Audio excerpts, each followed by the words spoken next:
why do some myeloma patients experience chronic kidney disease? So Lisa, I think that's a very important question. Kidney dysfunction can be seen in as much as 20% of patients at the time of diagnosis. And there are a significant number of patients who will have kidney dysfunction even as they go on with their myeloma journey. And something that I work on quite a bit and I'm interested in is healthcare disparities. I just want to point out that patients who are African Americans do tend to have a much higher incidence of kidney dysfunction and need for kidney dialysis with myeloma at the time of diagnosis or even with treatment.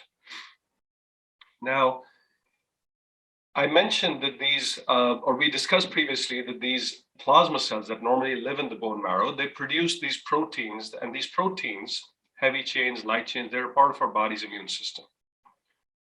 But when these plasma cells become cancerous, they produce a higher amount of those abnormal proteins.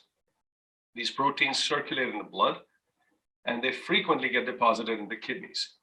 So when these proteins are very high in number, in amount, these proteins can circulate in the blood and clog up the kidney tubules.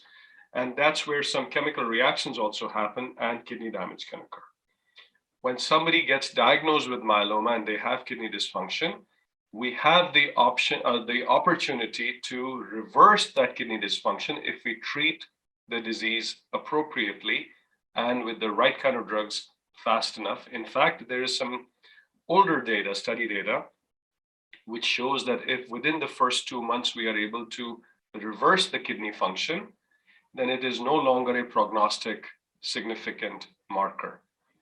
And it's extremely important if somebody's kidney function is getting affected by their myeloma, that they need to be treated very aggressively to try and salvage and save that kidney function.